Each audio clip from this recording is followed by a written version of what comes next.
This is the Troutbitten Podcast. Troutbitten. Troutbitten? Troutbitten. Troutbitten. Troutbitten. Yeah, Troutbitten. Troutbitten. It's about trout. Wild trout. This is Troutbitten.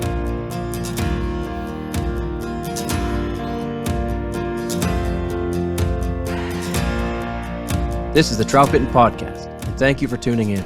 My name is Dominic Swentowski. I'm the owner of Troutbitten and the author of Troutbitten.com. Welcome back, everyone.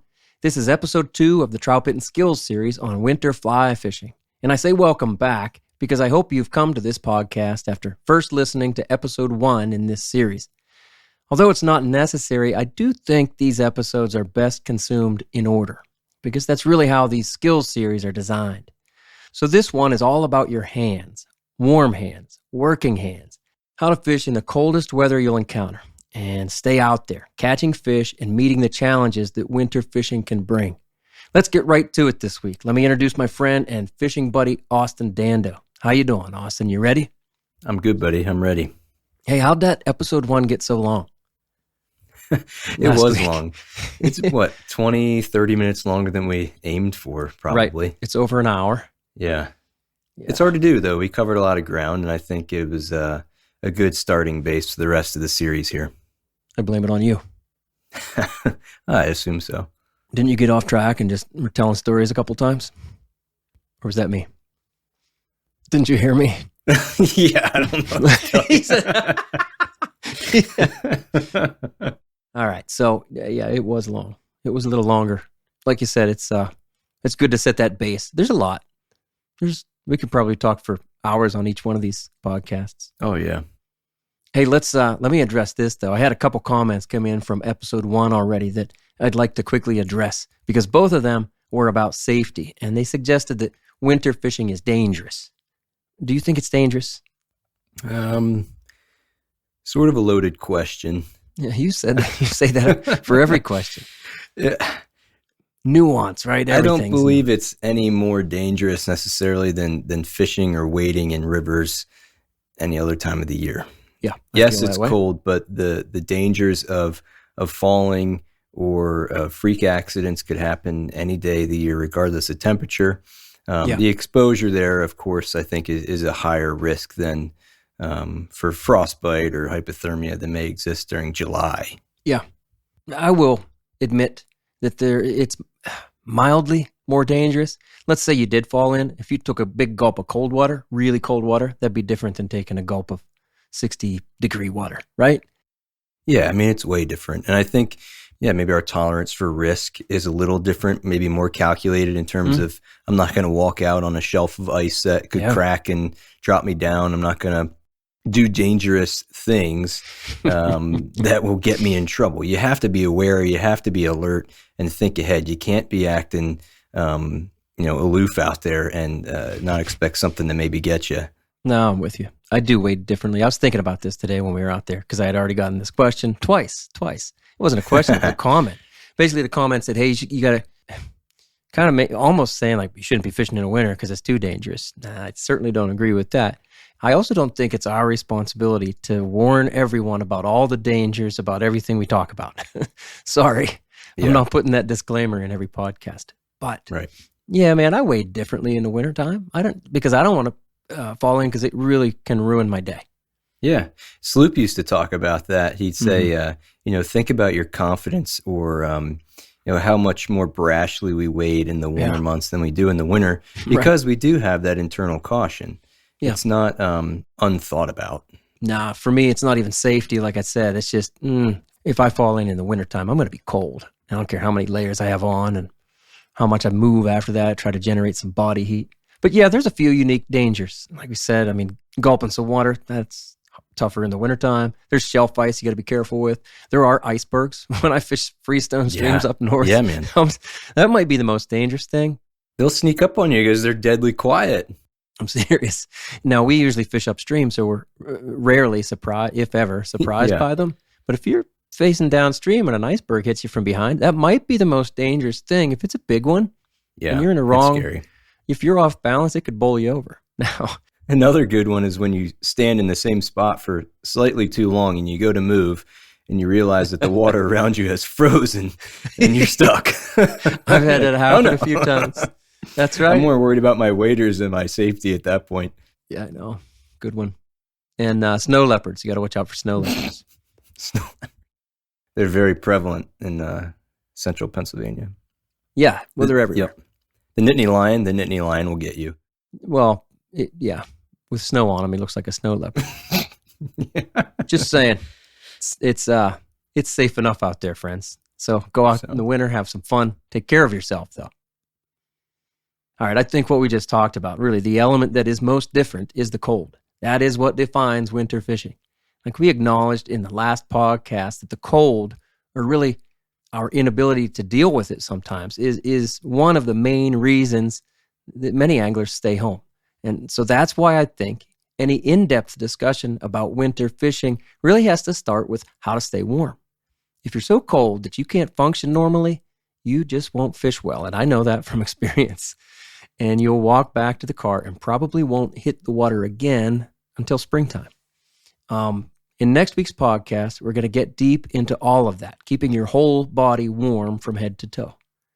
And not just warm, but ready to fish, ready to walk, to wade, and to hike a little bit.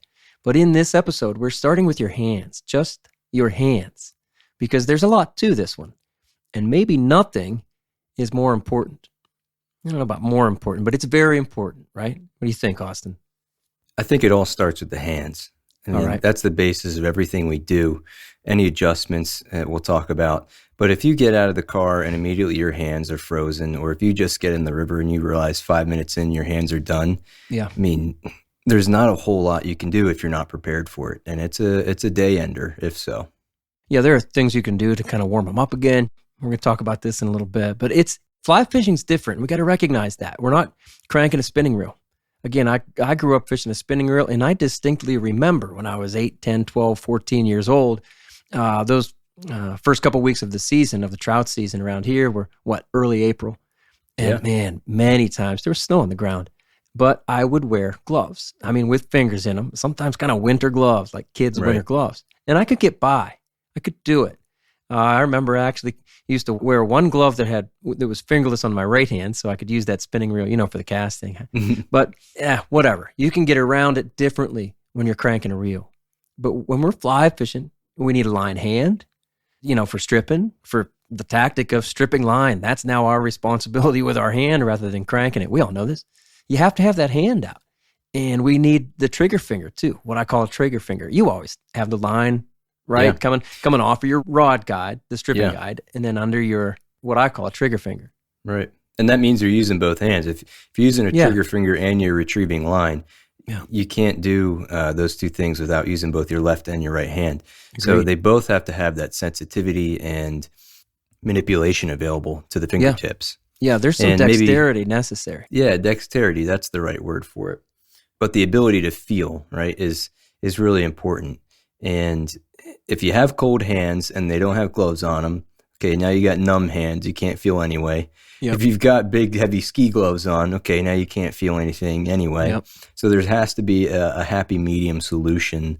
And I think we have some ideas to talk about for sure.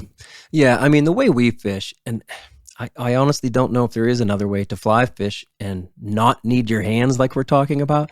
Now, I change flies a lot. I change leaders and whatever, tippet sections a lot because that's how I like to fish. We've acknowledged that. We've had full podcasts about being versatile.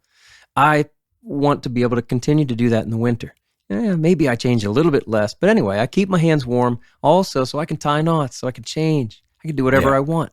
But that starts with having my hands, dexterous, right? Able to do what they need to do. And I don't want to sacrifice that ability to change. I don't want to be out there and go, well, I'd change flies, but man, I can't. I don't want to take these gloves off. Right. And it's really hard too. Like I've had days where the rest of my body is perfectly warm and the rest of my body says, yes, keep going. But just my, the fingertips of your hands are screaming and that's telling you to go home. Yeah. It doesn't take a lot to really change your mind. Once it starts hurting that bad, you can't really ignore it. Yep. Now, I said when I was a kid, I remember fishing with my dad and complaining. I was 10 years old. My hands are cold. My hands are cold. And he would say, warm up your body, go for a walk. Yeah. Go for a walk, go fast. Go for a fast walk, warm up your body, and your hands will get warm. Put your hands in your pockets too while you're walking.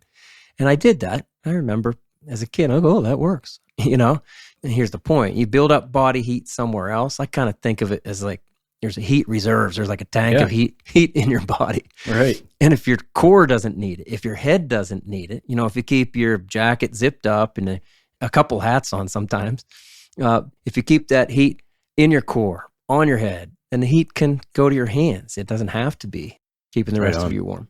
Yeah, there's kind of a saying in the construction industry that, people work outside in the blistering cold and there's not a heat source around it. The heat is in the tools, which means once you start working, you're going to get warm. There you go. So you gotta keep working. Keep the heat is in the fly rod. The heat is in your feet. The heat is in the stream. You got to work and you'll warm up. Oh, yeah, for sure. You say it's in the fly rod. Yeah, it's just in the simple casting motion, really. Yeah. And I think you and I are pretty efficient in the way we cast, meaning there's not a lot of body movement, but your body's working a little bit. And I noticed as soon as I started guiding, when I started guiding in those colder months, I went, I'm going to need one extra layer here. It's true, because I wasn't moving as much. I was watching instead of... That's a good point. The casting. What you bring up about the construction industry, I think, okay, when I was out for a run today, I started with just a sweatshirt. It was 40 degrees when I started the run. And I was cold at first, but I knew that I was going to build up that body heat in 5, 6, 7 minutes. I did. And this is not a mystery. So many other things that we do, we realize, hey, I'm going to build up heat. Yeah. I'll be all right, Yep. We just got to bring it over to fishing. Something I used to do in backpacking, I used to do some, camping trips in the wintertime, and you'd stay out in a tent and, below freezing temperatures. And I used to call it priming my sleeping bag. And all that meant was that before I got in the tent inside my sleeping bag, I would run around a little while. I would do some push-ups. I'd get really warmed up. I'd get my body all primed and warm. And then I'd go inside, get in the bag, and let the bag just suck all that heat in. I love it. Then I'd be warm enough, long enough to fall asleep. That's great, yeah. Yeah, because the bag is probably cold before that, yeah? Yeah. Yeah, I hear you. Let me bring this up. When we're talking about keeping our hands warm, it doesn't mean it's perfect. I was out this morning, Trevor and I fished again, and it's about 20, 21, 22 degrees, I think. And, and I was geared up, like we're going to talk about here with the gloves that I use and everything. I didn't have any heat packs going, but I could have. Point is, my fingertips were cold for, I don't know, the first half hour or something like that. But I dealt with it, and I was perfectly fine. I could feel the line. I had enough dexterity to tie the knots. I was good. But it didn't feel good. And we said in the last podcast, like, something's going to hurt. Yeah. Well, this morning, the rest of my body was fine. My nose was a little cold, so what? But we deal with that, right? Like, we're all used to kind of having our face out in the wintertime. You kind of also have to just accept or just deal with your fingers being out. And you get used to it. They kind of sting for a little bit, but you just accept it and move on. Yeah, and I think maybe that could be a misconception is when you hear about it or read about it, it's not like our hands are super warm the whole time. Right. But they are warm enough to be pretty much fully functioning. Every once in a while, the start of the day, it is going to be a little slow going. But again, with that casting stroke, moving upstream, it gets the blood flowing and you get into a rhythm with it. Yeah, that's for sure. And I think Trevor and I talked about this in the first season where we did a full winter fishing podcast, whether your body eventually gets used. It seems like the first couple of days of winter, that real cold stuff where we're getting 25 degrees, my fingers are cold and I'm noticing it. Sometimes like for half a day, I'm like, whoo, that's cold. And, by January, I don't notice it at all. It could be 15 degrees and I'm like, yeah, so what? Absolutely agree. We get acclimated to it. But it's like you said too, it's part of the struggle. And it's something we kind of enjoy. Yeah. Again, you might feel that sting of your fingertips, but if they could move all right, you just accept it, move on, try to keep them warm.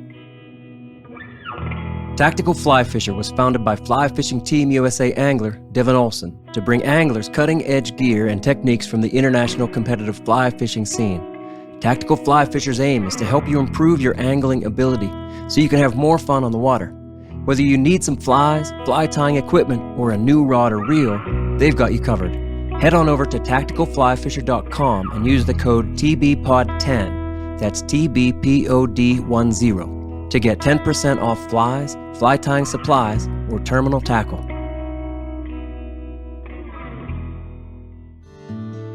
For over a decade, Smith Creek has provided innovative, high-quality fly fishing accessories designed to put your gear in easy reach, free up your hands, and keep our waters clean. For 2023, check out the all-new patented tippet holder. Each unit is individually machined from billet aluminum and anodized in 2 eye-catching colors. They hold up to 5 tippet spools with a spring-loaded plunger that is quick and easy to use, keeping your tippet spools right where you need them. Also, the brand new Rod Clip Plus comes with an improved 304 steel pin, plus a carabiner clip, giving you 2 ways to attach it. All Smith Creek products are built guide tough and backed by solid customer service. To learn more about Smith Creek products, visit their website at smithcreek.co. All right, so ways to keep the hands warm, right? Where's that start? Yeah, I mean, the best way to keep your hands warm is to simply just not get them wet. Yeah. And if you do get them wet, dry them off completely and dry them off completely as fast as you can. Yeah. So, if we're going to handle a fish and we need to lift it out of the net and we don't want our gloves to be rubbing all over it, you take them off, handle the fish, release it, and then dry your hands off and then put those gloves right back on. We don't want a lot of skin to air exposure if we can help it. But again, make sure that moisture is completely wiped away from the hands when that does happen. Man, that's like the simplest thing. And honestly, I missed that for many years. I just didn't realize how important it was. Like, we'll get moss on the flies sometimes, right? If we're nymphing or fishing a streamer and it touches a rock down there or whatever it is it picks up, we got to clean off even just a little bit of salad on the nymph. Mm-hmm. Get your hands a little bit wet. And we should point out, if it's 40 degrees, that doesn't matter. And it's still winter fishing, if it's January, but we're talking about this kind of stuff really matters when it's 20, 25 degrees, even 30 degrees. Dry your hands off. Keep them dry. I fish most days, so my boot laces are almost always wet. Right. And I realized eventually that I didn't want to start the day by having my gloves on and then tying my boot laces, and now my gloves are all wet. And you can kind of deal with wet gloves, but I'd rather not. So I don't put my gloves on until after I've tied my boot laces, and then I'll dry my hands and put the gloves on. Simple things like that, man. I don't know if there's anything colder than wet boot laces in the morning. Yeah, I know. Wet boot laces in the wintertime, that is colder than the coldest trout water. I don't know what it is about it, but it is a rude awakening. You ever have your laces all froze up on a long walk back at the end of the day? It's dusk and you're walking back and it's 20 degrees out. You get back and you can't even untie your shoelaces. Yeah. I had a day last year where my boots didn't dry out enough and they froze overnight because I left them in my garage. Oh, yeah. And I got to the stream the next morning and I tried to put them on and they're a block of ice. And I had to set them underneath the heat in the car for about 15 minutes. I know. Before I could put my feet in them. I've made that mistake many times. We used to have a garage that was not at all climate controlled. Yeah. A few times, I actually brought the boots in to the tub and ran hot water in them. That's good that you realized it ahead of time. Before I left, that's right. A couple times I used a hair dryer. Ask my wife. I mean, seriously. It's, it's like a common winter fisherman's problem. Yeah. But once you get them wet and walking around, even in the cold water, they soften up. That's true. All right, so does everyone need gloves? Right, I definitely have people tell me I'll be fine. I don't need gloves. It's a good question because I used to be one of those people who would fish without gloves through the whole winter time. Sure. And it was, I'd say, mostly because I didn't have a good way to fish with gloves. Right on. Not because I didn't need them. Yeah. But I used to think I didn't need them. I'm not going to say everyone needs them, but I think everyone could benefit from using them if you found a good system. Yeah, if you generate enough body heat and keep everything else warm, maybe you don't need them. And I've met plenty of no gloves guys, while I'm guiding. Yep. For example, I think it was last March, very early. It started in the morning. It was like 12 degrees. I remember it was 12 degrees. I'm like, this is going to be tough. And the guy was very dressed up. I thought the rest of his layers were great. And I said, you need gloves. Because I always have, man, we're going to talk about my gloves. Right. I always have extra pair. You need gloves. Nah, I'd never wear gloves when I fish. I said, okay. I kind of gave it to him like that. I kind of looked at him like, yeah, okay. And about just 45 minutes in, I said, "Do you want these gloves, these extra gloves?" I said, "I actually have them warm. They've been in one of my inner pockets." Yeah, I'll wear them. I'll wear them. I think even the no gloves guy, I don't care how tough you are. I don't think it's a toughness issue, and I don't think it ever was for you. You know, again, I don't care how tough of a guy you are or whatever. At some point, at 10 degrees, whatever that temperature is for the person, the no gloves guy, there's going to be a point where you either can't fish anymore or you put gloves on. Right. But like you said, I think that most no glove guys are that way because they don't have a good way to do it. It just takes a little bit of getting used to. Yeah. And even I think those no glove guys will tell you that, some of them will just fish long enough until their hands freeze up, and they'll go sit on the bank for 5 or 10 minutes, warm them up till they feel good again, and then go wreck them again. Yeah. And that's just not an efficient way to go about your day. No. And I've even seen videos where people tell you that, "Oh, I fish until my hands get so cold that that it's starting to hurt. Then I put them in my pockets for a while and stand there." I'm like, nah, I don't like that strategy. Doesn't sound very nice. Oh, I've heard that from multiple people. That's a common approach. What I mean, though. I know. Ooh. I'm like, no, man, I'm out there to fish. And if I'm just standing there, then I'm again, not building any body heat. And if you don't have good, strong circulation, please. I mean, that's just not an option for you. You have to have gloves. Yeah. Yeah, I won't even get into the circulation thing. That's science. We'll let that to Trevor. Yeah, we let it go. So, all right, types of gloves, right? You and I kind of wear the same one. Are they the same ones that we wear? You wear the mediums? Yeah, Fox River, fingerless wool gloves, medium weight, not heavyweight. Yeah. Yep, I love them. I wear the same ones. I've had the same pair for a few years, and it's like they haven't worn at all. No, they're easy to, they're cheap. They're like $10, maybe $12. Yeah. They're easy to find. They're easy to wash. Do you wash yours? I've washed them maybe one time. Seriously? I wash mine like every week or two, I suppose. But I catch a lot more fish than you, so I shot a deer with them on once, and then they needed to be washed. Oh, there you go. Yeah. Anyway, they're super easy to take care of that way. They're easy to pack, whatever. They don't have to be Fox River, but that's the brand that I've, for me, found to be best. I think Trevor has ones from First Light. Yep. I think all of us wear these, and many, many other people do now. I wrote an article about this, maybe 4 years ago, and quite honestly, it's one of the most visited articles on Troutbitten. I do see other brands now, other fly fishing brands, just offering simple fingerless wool gloves. Right. And, all right, let's address it. Like, wool stays warm when wet. We know this from our buddy Dr. Wool. And we're going to talk about wool base layers and things like that next week. But for gloves, I think wool's perfect because we're fishermen. The gloves are going to get wet sometimes, just a splash here or there. Like Austin, you said, we're not picking the fish up with the gloves on. But yeah, you're a fisherman. Your hands are going to get wet sometimes. And yeah, wool does really stay warm when wet. Is it better than fleece that way? And I'll say absolutely yes. Yeah. Yeah, it's definitely better than fleece. I mean, fleece, if you ever gotten fleece wet, one, it doesn't stay warm. Right. And then two, it will never dry out. Not that wool is like amazing at drying out, but it certainly won't hold any heat while it's wet. Yeah, the fleece gets real soggy for me. I've worn fleece gloves. I have them in my pack. I have them in that, in that gray duffel that you've seen me carry everywhere. Yeah. I have them. I have, nice, expensive Sims ones, really. They're like $50 or something. I'm telling you, you don't need to buy them. You don't need to spend that much on gloves. Get them just to prove it to yourself. You know? Yeah, fleece is great when it's dry. Keep it dry. It's a wonderful material, but it's still not warm as wool. And it's not as form-fitting either. I think that's something I really like about these fingerless wool gloves.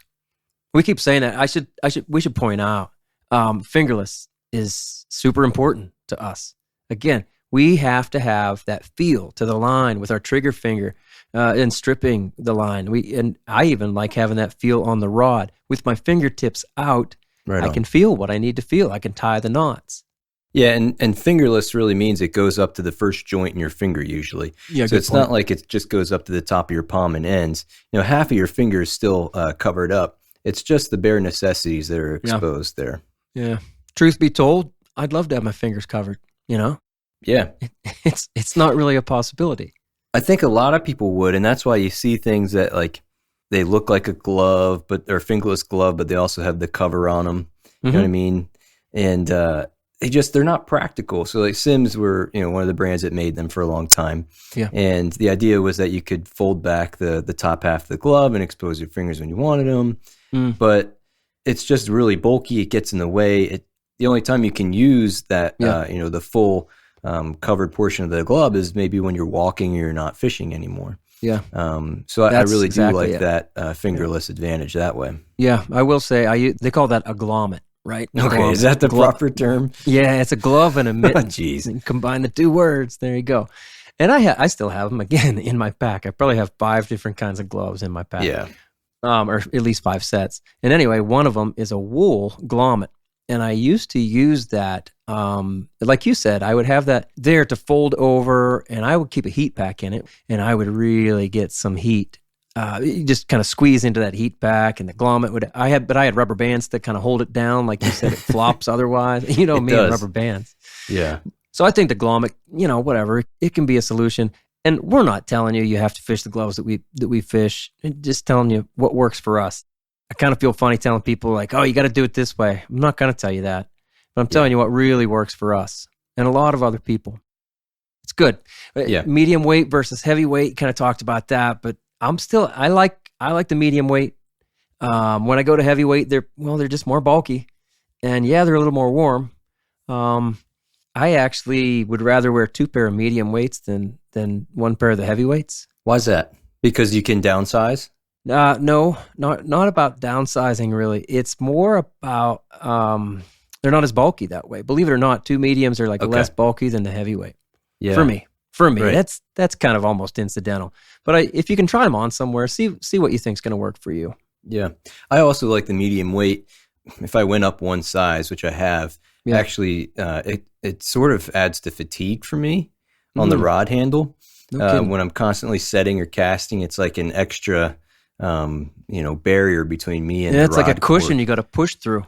Yeah, it sort of wears out my casting arm, at least in my forearm. So I don't like to go overly bulky in the glove that way. That's cool. I never thought about that. I can feel what you're saying as you're saying it. I get it.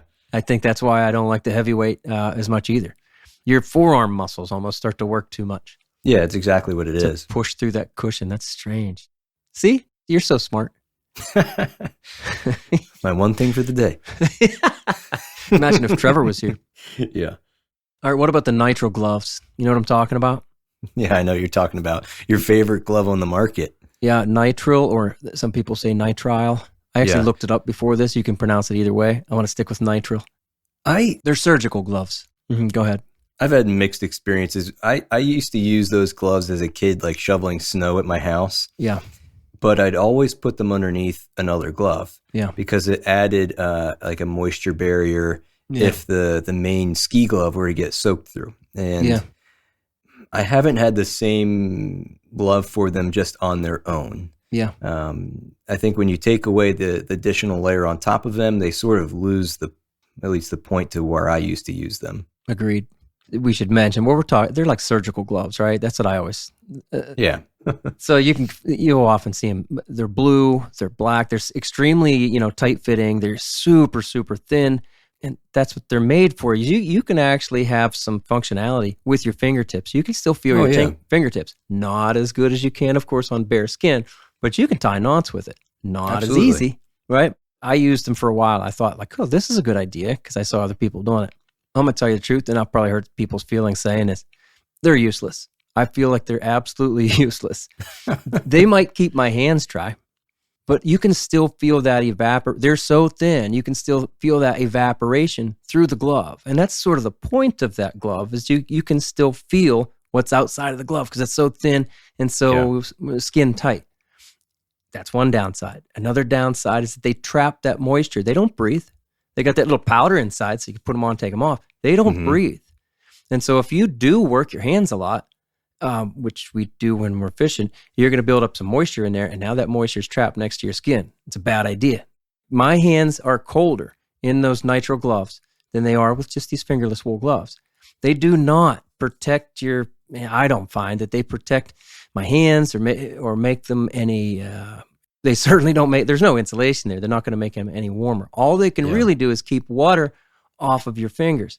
However, you're not going to use them very long without getting some kind of little hole in them, some kind of little tear. Again, they're so thin. If you catch fish, you get just a little nick from a tooth is going to get it. Your hook, of course, a little briar. I never went more than, a few hours without getting a little rip or a little tear in the glove. And now water gets in there. They also don't go far up on your wrist, not the ones I had anyway. So water gets down in that way too. I find zero benefit from those nitrile gloves. If you were to choose between fishing bare skin or fishing with those gloves on, what would you choose? Bare skin, absolutely. Yeah, and I've done both. Because you can stay dry. Because I've done both, and because I tested it. Yeah, I can just dry my hands off, and then I'm not trapping moisture underneath that glove. Yeah, I think it makes no sense to me. But whatever. What I tried them with as well, and I probably spent more time doing, was doing like you said. I'd put them underneath, my fingerless wool gloves. I just found it was another step that actually there was more harm than good for me. Yeah, I mean, I think in the last 3 to 4 years, we've really seen that become a big thing in the fishing world. Right. It is interesting to kind of experiment that way. Because again, I used to just use them to shovel snow, and they're kind of a backup. But to have them be the only sole layer, not so good for me. No, there's no insulation. I mean, I would just say experiment. Just try it. It's just like fishing. If you're wondering if a fly is great, go try it. I do think this year I see a lot fewer people using them, in pictures anyway. Seriously, because I think people have used them and gone, that doesn't work. That's no good. Yeah. Whatever. You just got sweaty palms. Honestly, I do. Honestly, I think I do. I think my hands kind of sweat. Yeah. And if yours don't, then maybe trapping moisture under there isn't bad. It's not going to keep your hands warm. Anyway, we should get off that. We know what kind of gloves we like. We know what kind of gloves Dom doesn't like. Yeah. We're clear on that. Hey, this is key. We're going to have to take all of our nitrile ads off now, thanks to you. Oh, no. The nitrile sponsors. Yeah. Nitrile. Black ones. You have to have the black ones. Or camo ones. They should make camo ones for fishermen. They should make them so they're invisible. That way the fish could look even bigger. See, that's 2. Austin's got 2 tonight. I'm out. That's it. That's it. Retiring. Yeah. Whether it's after a fishing trip or at a backyard fire, you can bet the Troutbitten crew has a case of New Trail Broken Heels along with us. It's honestly our favorite beer. This hazy IPA is smooth and full-bodied. Hand-selected Citra hops lead to notes of bright clementine and juicy ruby red grapefruit. Broken Heels is a keeper. New Trail beer is proudly brewed in Williamsport, Pennsylvania, and delivered cold to your favorite craft beer retailer every week. At New Trail, it's not about being the best angler. It's about getting out there. So enjoy nature's moments and reward yourself for a day well fished with New Trail Broken Heels. It's Troutbitten's favorite beer.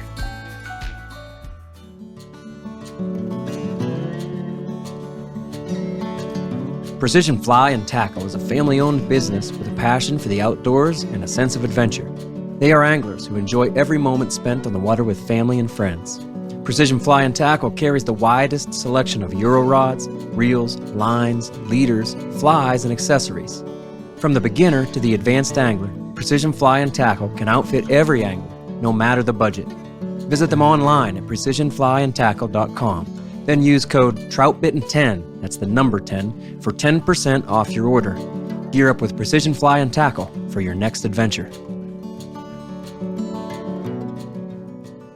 All right, here's another thing I think is extremely important, for me anyway. The heat packs, the hot hands, you know what I'm talking about. Oh, yeah. Dry heat, open them up, and they say they'll last 6 hours. Man, if you keep them in pockets and kind of take care of them a little bit, don't expose them to the air, they'll last. I swear, mine are in my pocket right now. I cracked them open, what would it be, 10 hours ago? No, 11 hours ago. Still hot.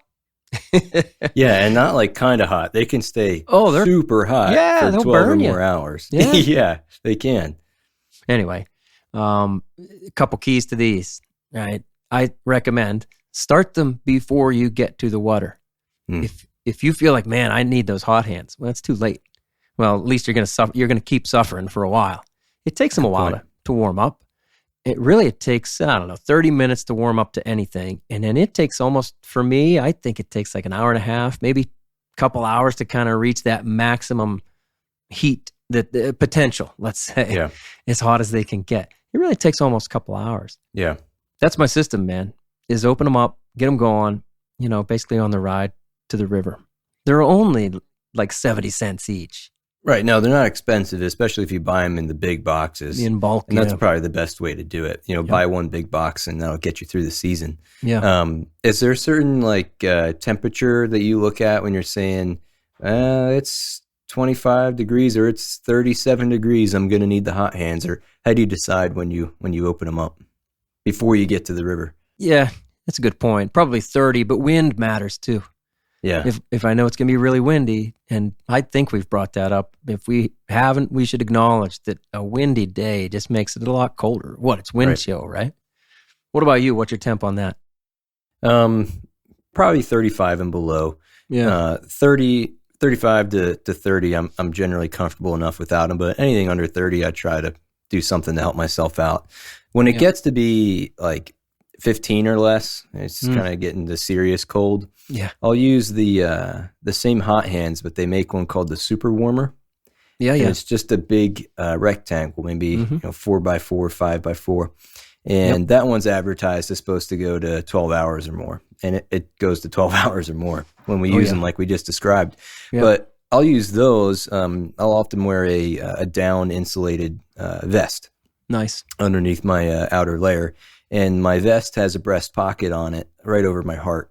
And I'll slide that super warmer up against my heart in that pocket, and it just warms all of that blood to pump through the rest of my extremities throughout the day. That's and nice. When I'm starting to get cold, I can just kind of lean into that, and it's like magic. It just saves you. Yeah, the hot hands are just, these heat packs, if I'd had those when I was 10 years old in April, with that spinning rod, life would have been a little different. Yeah, it's a cheap solution. It is. To a pretty hard thing to beat.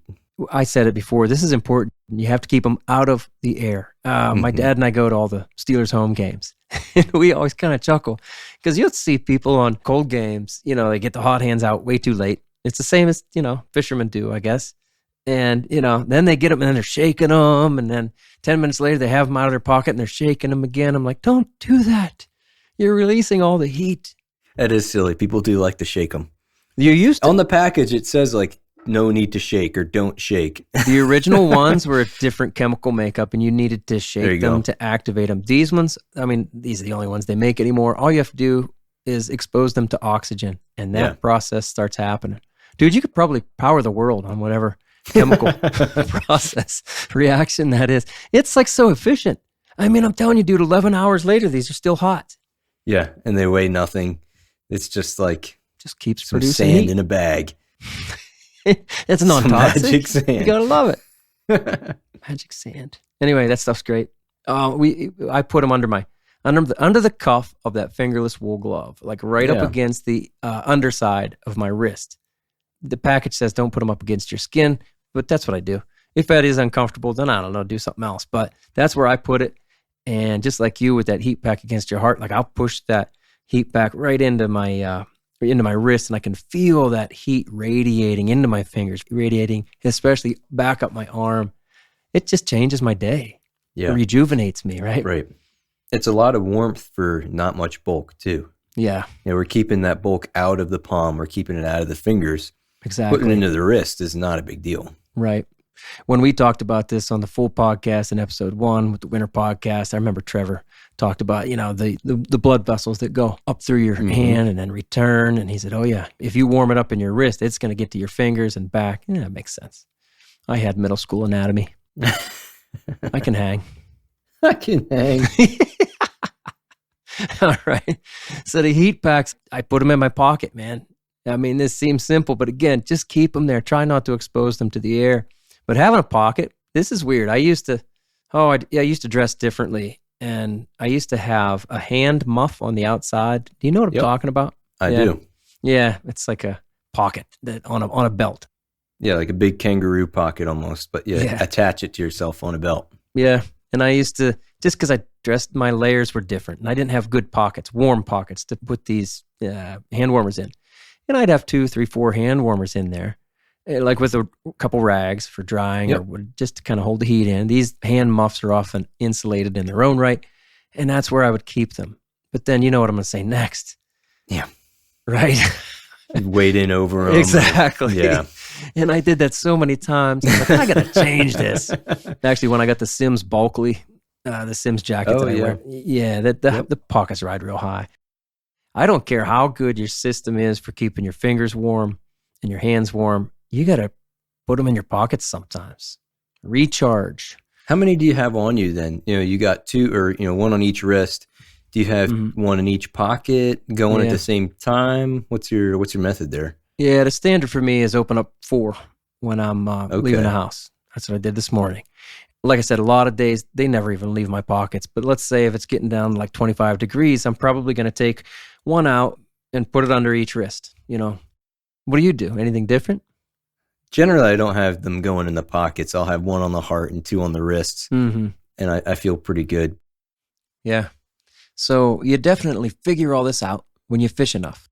Or, you get some tips from wherever else. But, I just remember being out there for a couple of winters and just being so cold and thinking like, I got to figure something out. I can't last. You know what? Guys from like Tennessee or even like Southern Virginia are probably laughing at us right now. Like, it's not cold. But again, we're not talking about 35 degrees.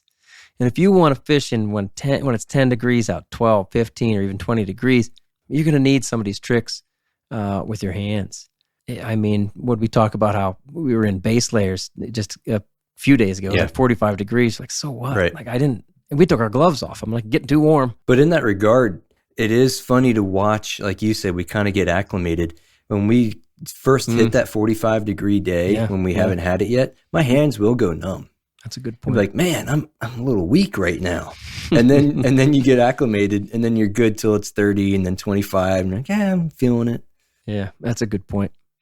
Hey, I have one more little gear tip and little things, right? But I wear wristbands, and I'm talking about like athletic wristbands. I used to have them for tennis, right? Tennis? Yeah, I'm a tennis player. I'd kick your ass. When did you play tennis? Oh, buddy. Oh, come on. You think you're good at tennis? I think I'm just as good as you as tennis. But no, anyway, don't distract. This is going to go long. So glad you played tennis. We're gonna play. Anyway, I take those wristbands. Mine aren't wool, but maybe they should be. That'd be nice. These are just, I don't know, like a nylon poly mix probably. And it makes a big difference. I put them over the wrists. Well, yeah. And it holds everything kind of in place. If I am putting those heat packs underneath the cuffs of my fingerless wool gloves. And then you got the cuff of the jacket, and then I'll put the wristbands right over that. And again, I'm talking about on the coldest days. For me, it makes a big difference. That's a neat point. I think it's something that is unique.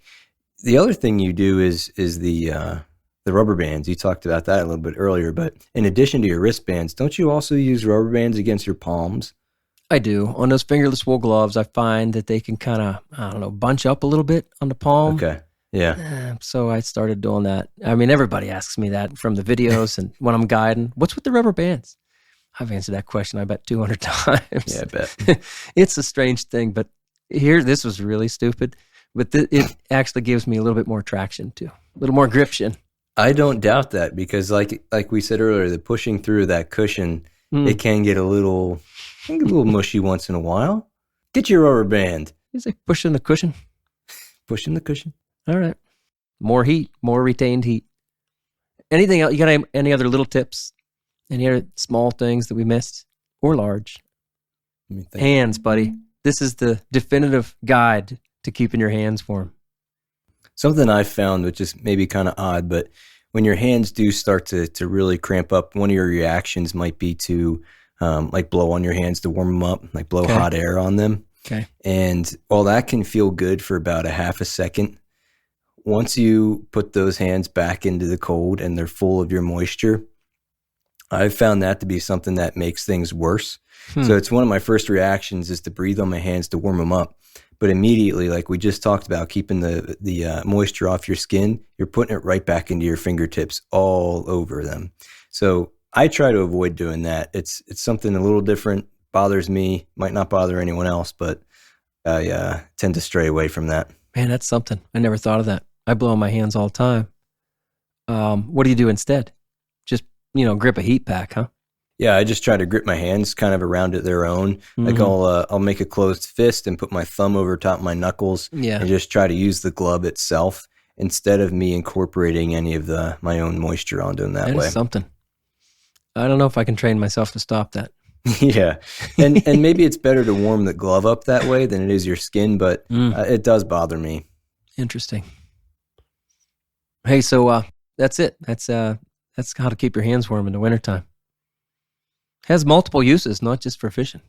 Yeah, hunting. Yep. Dog walking. Dude, I wear those gloves all the time. Same. I drive to work in those gloves just because I love the dexterity that you I know. get. Absolutely. I wear them to the Steelers games we just pointed out. Yep. Yeah, people make with fun the of me. rubber Like, bands. what, could you not afford the fingertips? Yeah. I don't know, man. Leave me alone. That's good. They do look kind of, I don't know, cheap. I don't know. They look cheap. They do. To me, they're so common now. I'm like, well, Yeah. they look old school, I guess. They do. They look rugged. Yeah. Rugged. You can play guitar with them on, which is nice. That's true. Yeah, I wore them one time when Noah and I had a outside gig. Did you really? I wore them the whole gig. Nice. It was cold. Yeah. Yeah. I don't know if I'd have gotten to the gig without it. I used all my fishing tricks to get through my guitar gig. I love that. Anyway, man, let's do a story. Again, Yeah. we're running. I'm sure we're going to run a little long on this one too, but maybe that's just going to be the theme for this winter skills series. I feel like we were going as fast as we could. I know. There's just so much to talk about. I know. I still want to put a story in here. You got something? Winter memory. Reasons we're out there, man. For sure. A good winter memory. 2 winters ago now, we got together as a group, all of us, and we went to fish for Josh Darling's birthday, kind of a group trip. Yeah.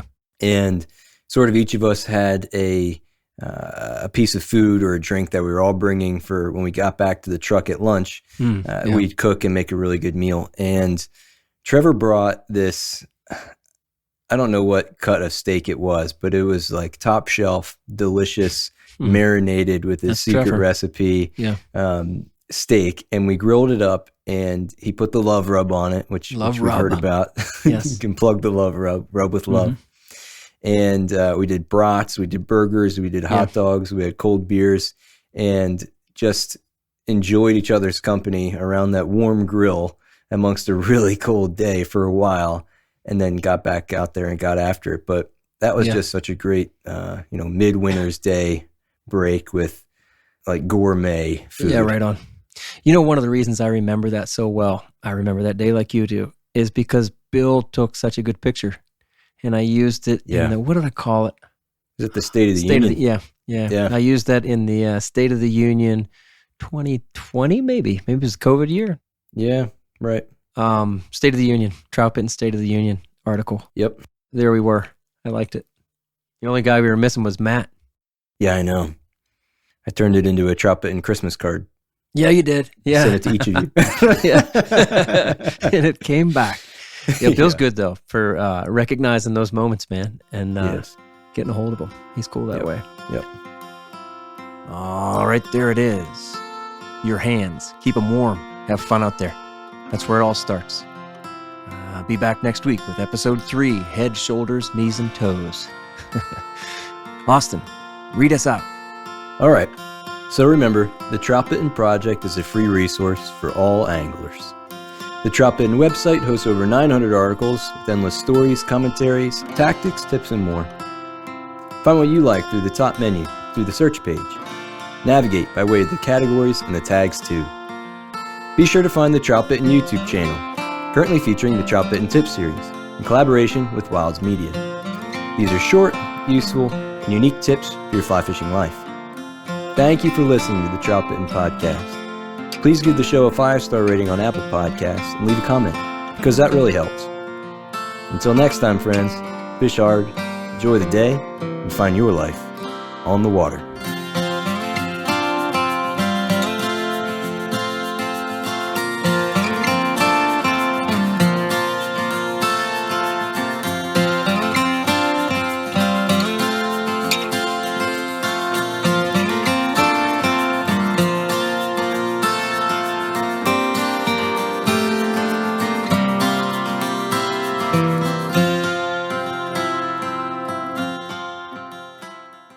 Get your rubber band. That doesn't work. That's no good. Some sand in a bag. Nah, I don't like that strategy. That is colder than the coldest trout water. You're so smart. They'll sneak up on you because they're deadly quiet. Simple things like that, man. That's just not an efficient way to go about your day. Don't do that. That is silly. People do like to shake them. Oh, that works. Oh, that works. Man, I'm a little weak right now. It's not cold. Oh, come on. Tennis.